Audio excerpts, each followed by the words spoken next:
Thank you to Squarespace for sponsoring today's video. From websites and online stores to marketing tools and analytics, Squarespace is the all-in-one platform to transform your passion into your career.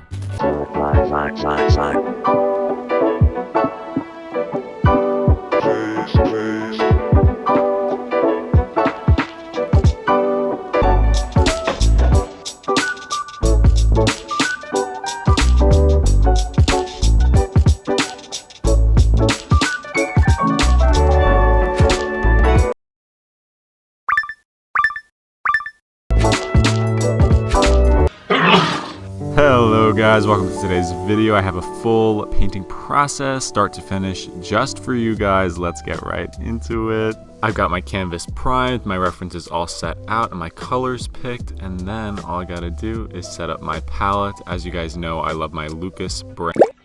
Yeah, I went to go fill up my water, turned out it was already full. But that's okay. I'm just gonna go ahead and mix my underpainting colors. I ended up going really warm for this, a nice burnt sienna.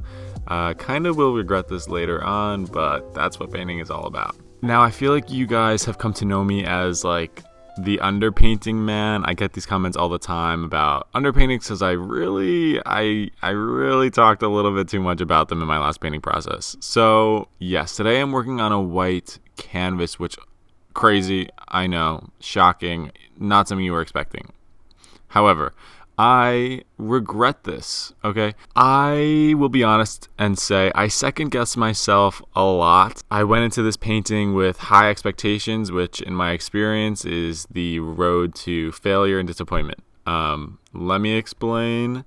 So I started the underpainting this way because this is like the very typical, classical, traditional, Renaissance way to start a painting. You have this burnt sienna and you render all of your values and all of your shapes, and you get this painting pretty much looking like it's finished, except it's just monochrome burnt sienna, and then you do all your rendering on top of that. But truthfully, it is not the way that I like to work. My favorite is just a bright, saturated underpainting, and I honestly like to sketch really loosely on top of that and just slowly build up from there. So when I painted in this way, it was tight from the beginning, a little bit uncomfortable because I was honestly nervous to make a mistake because I just wanted to get it done and have it be perfect and not have to worry about messing up. And it's just this toxic mentality that is so easy to get when you are starting a painting and you have such a specific vision. And it's truly just this ongoing curse because I know myself, I know the way I like to work, I know what works for me and what kinds of paintings turn out good, and it really is determined very specifically on the way I start. That is so important for me in creativity, in freedom with the piece and the canvas, and I second guess myself all the time. I'm like, okay, but I want this piece to be good, so I'm going to do it this way because this is the known road to success. And it's like, no, you kind of have to just find what works best for you and not try and force anything. And so I know there's so many of you guys that can feel what I'm feeling, and it happens every dang time I try and start a painting. So I just want to help you guys get over that because it's something I'm still working through, and I know it's something that is very difficult for all of you to overcome as well. Alright, I honestly didn't expect this voiceover to take such a stance, so I had to kind of sit down for a second and refresh, but I think this is an important thing to talk about and not something I talk about a lot or open up about, but I think the root of this issue for me, and it's been an issue for a long time, and it's really just this ongoing fear of failure. And it's something I think that I've felt probably since I started drawing with the intention to improve, which was middle school. I mean, we're talking like 6th grade maybe. I feel like at this time there was a shift from drawing is so much fun, I love creating these characters, to how good can I get and how valuable is my work. And it was just this total mentality shift that would change my relationship with art for the rest of my life. And not all the time. I can find moments of freedom in my work, but when art becomes your job and something that people expect from you and are, I don't think you guys are overly critical of me, but you're seeing everything that I'm doing. And in some way, some form, you are, creating an opinion on it. So even if I'm not receiving negative comments, I know people are looking at it and they're expecting it to be good. And that, it's like, it's like sitting at your desk working in your sketchbook, a place where you're supposed to feel free, excited, and it feels like there's a crowd of people watching you draw. And it's like, okay, I'm not going to take this risk because I don't know if it's going to work out, because I want to do the safe thing and create something that people are going to respond well to. And oh my God, it's so toxic because I love taking those risks, and that is truly the work that I usually love the most, because when something clicks and you didn't know if it was going to work or not, or you didn't even know what it was going to look like, when you don't know what the end product is going to look like and you end up loving it, I feel like that is true satisfaction with the piece. It's like, I took a risk and it paid off, and wow, look at this thing I created. I didn't even know this was possible.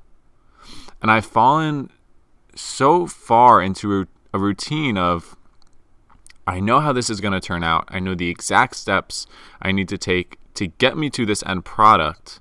And I'm going to take them very carefully because I need it to turn out a certain way so people respond a certain way. Oh my God, I feel like I'm totally talking to like a therapist right now. Okay, I feel like I need to take a step back and figure out what I want to say. Number one thing I want to address is, this wasn't something new that I came into. Obviously, I have come into a much larger following this year, which I'm so grateful for. It's preposterous and unbelievable, and I'm so grateful for it. This isn't a new thing for me. This is something I've literally dealt with since middle school, because I really don't think it matters how large your audience is. People would take my sketchbooks in school and pass them around the school bus or pass them around class, and they're like, oh, do you have any new drawings this week? Like, I want to see what you made. And that alone was enough. Those 20, 30 kids that wanted to look at my sketchbooks, that was enough pressure for me to feel like I needed to make everything look perfect, And obviously, it's only become more people since then, but the relationship hasn't worsened. It's pretty stagnant. It's just the fact that people are looking and people are thinking. And yeah, I think I'm scared of not having control over how people view my work. Like I said, it's like I create something, I know how it's going to turn out, and I can predict how people will respond. And when I let go of that, it's scary. It really is. It's pretty scary. And I'll let you know, the one time I did that in my life was with the Mishmash series initially. So when I did it in high school, it was this breaking point. It was this newfound freedom because I was creating work that was simple and colorful and loose, and I didn't care so much about the way it turned out, and it was blocky and whatever. It was just very different from anything I'd created before. And I think what's upsetting me now is that I feel like I didn't learn my lesson, because I feel that when I go to make more work that is in the Mishmash series, so cluttered spaces, messy rooms, just like chaos turned into something a little more pretty,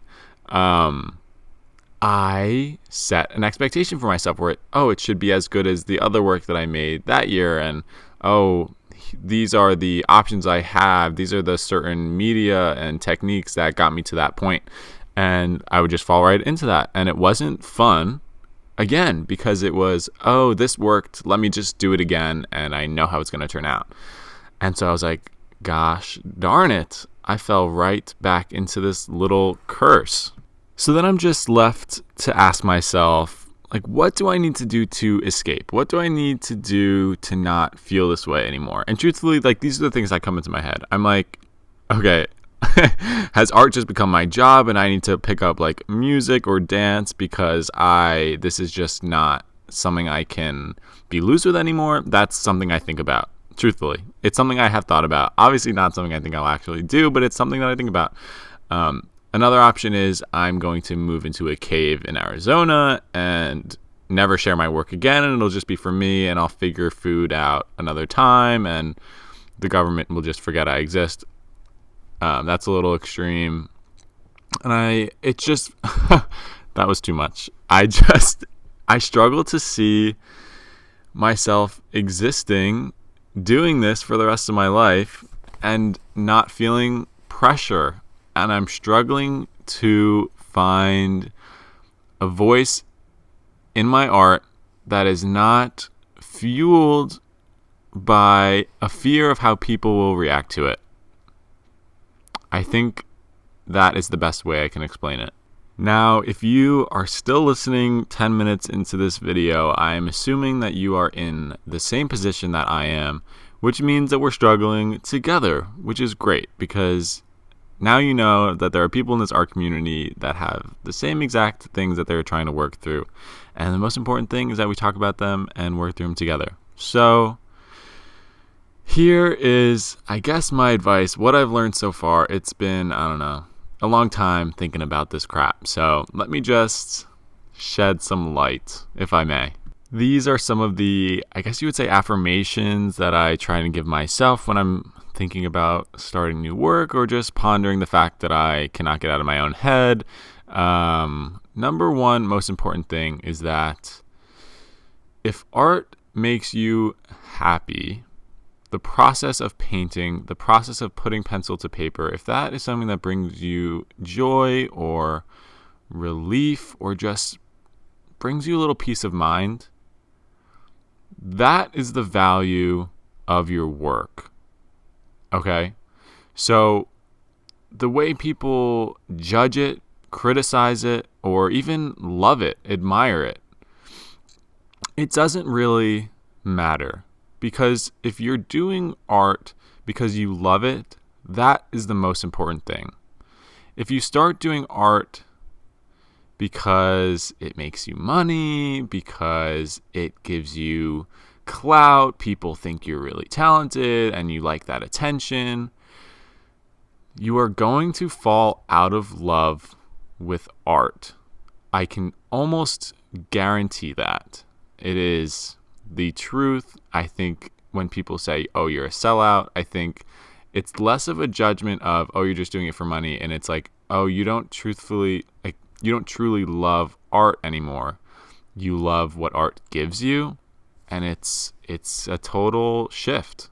The next thing I want to talk about has a lot to do with the spotlight effect, which is basically like you're the center of your own universe, right? You're the only one living in your own head, and you just assume that everybody's constantly watching you, noticing you, judging you, and it's just not the truth because nobody really cares that much.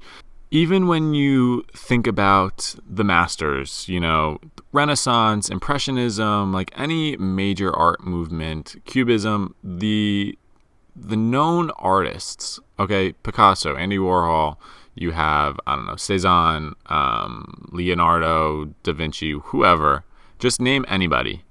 Tell me if you can name more than 5 of their pieces or visualize more than 5 of their pieces, I honestly would be very impressed.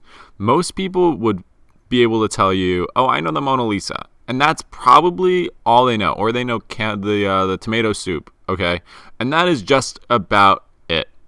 So even if you make it big, even if you're the most important artist in the 21st century, only like maybe 1, 2, 3 of your pieces are going to be actually known on like a familiar basis.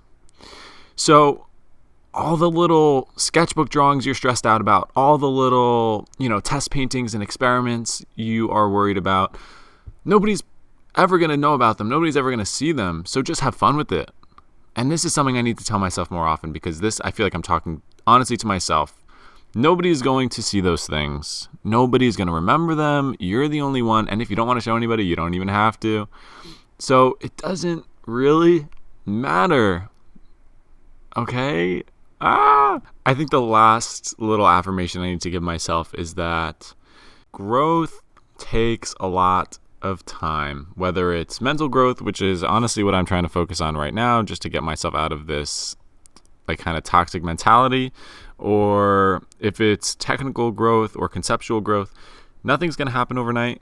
You'll have a breakthrough every once in a while and it'll feel like everything's happening overnight, but true growth really takes time. So don't be so hard on yourself. I'm being very hard on myself. It's not that deep. Nothing's that deep. We're just LIVIN and trying to have a good time. So yeah, I really mean it when I say I was not expecting to talk about this today. I posted on my Insta story for a Q&A, and here we are. I've been ranting for 15 minutes, and I didn't talk about this painting at all. So maybe I should just reflect for a second. I started this with acrylic washes. I don't use a medium. I would like to invest, but I'm lazy and I like water. So I just dip a little water in my paint, and it's almost like a watercolor, but it's still got a little bit more of an opaqueness to it. So I like that. So I did that for like everywhere on the painting, and then the areas that I slowly need to render, I build up with more opaque paint. This wolf right now is actually a good example of that. You can see me just laying in more values and crisping everything up. Yes, this was a slow process. This painting took me a long ass time. There's just a lot of details, and I was being very timid about it, as we've discussed, trying to be a little bit of a control freak. I honestly did enjoy some of these moments painting. I had a lot of fun with the sky. I liked the rendering on that. And like putting in these kind of like flowy forms everywhere. I feel like it did bring the piece together. Whatever. All right, I'm feeling like I got everything off of my chest that I wanted to, so I'm going to respect the Q&A because a lot of you asked some really nice questions. So let's get into that for the last couple of minutes. Do you have references for every project? I would say not for every project, but if I'm doing an elaborate painting like this one, I'll either take my own reference photos or do some Google deep diving and compile them into an image. I think it's helpful. I remember Audra Claire saying this, I feel like a long time ago, like several years ago. But as long as the finished product isn't like ripping off somebody else's entire image, so if you're just recreating a photographer's image, the composition, the light, the figure, everything about it, and then you're promoting it as completely your own and you're selling prints of it, there's some issues there. But if you're just, let's say, taking the color palette from the image, or you're taking the shoe that the person is wearing, or just the way that their arm is moving, or just the pose, like if you pull apart the images enough where the two finished products are unrecognizable, you're doing fine. So, wow, that was a tangent. But yes, I usually will use a reference of some sort in most things that I do. Next question, do you know about the MBTI personality type? Yes, I do. I am an ENFP. I don't know if I've ever talked about that. Not something I know a lot about. I have got some friends that are really into all that stuff, but that's just my personality. Judge me if you want in the comments. I don't know how it all works. How do you plan and take your sketch to canvas? Okay, usually it just starts off with like one idea. Usually, like with this piece in particular, I saw the whole thing, like the snap of a finger. I was like, oh, that's what I want to do. So it starts usually with like a really loose sketch, maybe charcoal or just like a fat pencil where I can just be really loose and scribble all the graphite or charcoal everywhere and just get a really quick image. And then sometimes I will, like the Strawberry Mama, I ended up tracing that because I had a really refined sketch. For something like this, I will just redraw the image freehand on the canvas, usually with a brush. So I typically will never use a grid. That just makes me so frustrated. I hate using a grid. So I respect it. I think it works, but it's not for me. Do you have to be super talented to become a good artist? No. This question is really important. Nobody's going to call you a talented artist until you've put in the time and the work and the training to become like a good artist. Like the talented part comes second.